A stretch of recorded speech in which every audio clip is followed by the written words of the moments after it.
Halo, selamat siang semuanya. Semoga dalam keadaan sehat ya. Para mahasiswa, semuanya yang belajar mata kuliah Bahasa Indonesia dimanapun berada, semoga dalam keadaan sehat. Berjumpa lagi bersama saya di mata kuliah Bahasa Indonesia.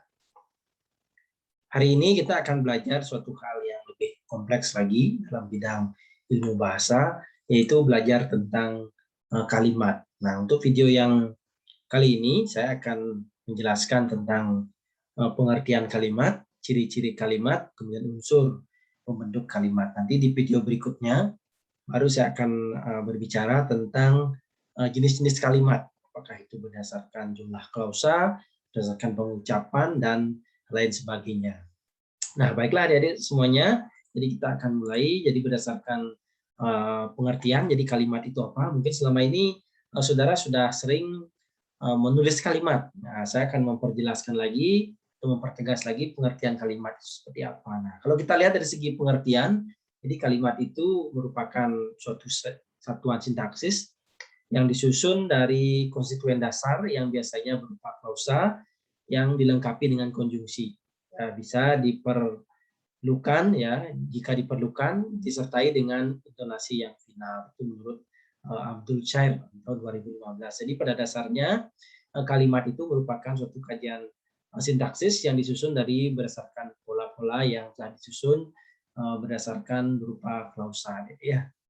Nah, ini ciri-ciri kalimat ya, ciri-ciri kalimat yang pertama adalah berintonasi ya minimal terdiri atas subjek dan predikat. Jadi sebuah kalimat itu ya bisa kita katakan sebuah kalimat jadi minimal terdiri atas subjek dan predikat. Jadi biasanya banyak para penulis yang membuat tulisan yang mungkin panjang sekali tapi tidak jelas dari segi subjek dan predikat. Jadi minimal sebuah kalimat itu adalah adanya subjek dan predikat. Kemudian predikat itu ya ada yang disebut dengan predikat transitif yang mana membutuhkan sebuah objek atau bisa yang disebut dengan intransitif yang diikuti oleh pelengkap.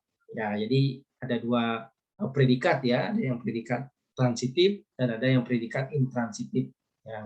Yang transitif itu membutuhkan suatu objek dan intransitif itu membutuhkan suatu pelengkap. Oke, jadi mengandung pikiran yang utuh dan kesatuan makna. Itu salah satu juga ciri-ciri sebuah kalimat. Jadi ada makna yang utuh di balik sebuah ujaran tersebut. Kemudian dalam bahasa tulis biasanya diawali dengan huruf kapital dan diakhiri dengan tanda titik atau bisa dengan tanda tanya atau bisa dengan tanda seru dari segi penggunaan tanda baca. Nah, itu merupakan ciri-ciri kalimat. Jadi minimal harus ada subjek dan predikat ya, mengandung pokok pikiran yang utuh dan kesatuan makna.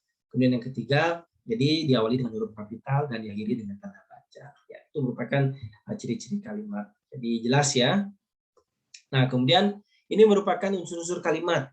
Jadi ada subjek, ya, kemudian ada predikat, ada objek, ya, ada pelengkap, ada keterangan. Ya, mungkin selama ini yang adik-adik kenal itu adalah SPOK saja ya. Jadi bahwa dalam unsur-unsur sebuah kalimat itu ada subjek, predikat, objek, ada pelengkap, dan ada keterangan. Nanti saudara silakan gali informasinya lagi apa yang membedakan objek dan pelengkap. Jadi nanti silakan saudara eksplorasi diri, temukan contoh-contoh yang mana disebut dengan objek, yang mana disebut dengan pelengkap. Seperti tadi saya sudah jelaskan, ada yang disebut dengan intransitif, ada yang disebut dengan transitif. Jadi mana yang membutuhkan objek, mana yang membutuhkan pelengkap.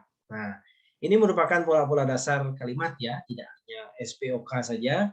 Yang mungkin pola dasar sebuah kalimat itu ya polanya adalah subjek dan predikat. Seperti contoh satu ya, kalimat dasar dengan pola subjek dan predikat. Ya, truk itu besar, jadi truk itu subjek, besar itu adalah predikat. Kemudian pola dasar kalimat dengan berpola SPO ya.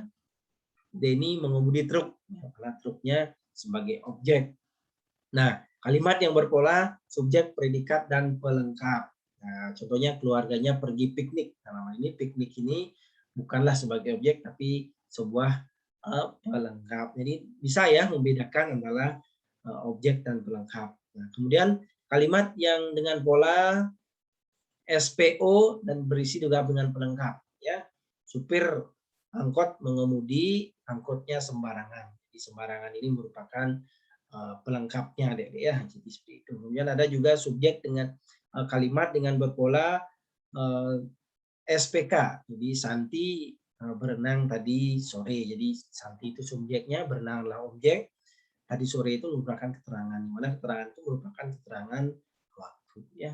Kemudian ada juga yang kalimat yang berpola SPOK yang selama ini saudara-saudara sudah kenal ya. Jadi ibu membeli bunga kemarin dan sebagainya. Ini merupakan pola-pola dasar kalimat yang sangat sederhana yang mungkin selama ini saudara sudah menggunakan. Jadi mulai sekarang kita belajar menganalisisnya agar sebuah kalimat itu memiliki suatu kesatuan yang utuh, baik itu dari segi makna maupun dari segi ejaan yang digunakan, sehingga ciri-ciri sebuah kalimat itu dapat terpenuhi, baik itu dari segi kejelasan subjek dan predikat, ya minimal ada subjek dan predikat, kemudian memenuhi kesatuan makna yang utuh, kemudian yang ketiga adalah terdiri atas atau penggunaan tanda bacanya bisa kita pertanggungjawabkan, artinya menggunakan tanda baca yang benar. Nah, itu merupakan hakikat kalimat tadi ya, mulai dari segi pengertian, unsur-unsur kalimat dan contoh-contoh pola pengembangan kalimat. Nah, di video berikutnya saya akan menjelaskan tentang jenis-jenis kalimat. Silahkan saudara simak video saya yang berikutnya. Jadi saya akan berbicara tentang jenis-jenis kalimat. Jadi jenis-jenis kalimat itu ada apa saja? Nanti silahkan simak video berikutnya.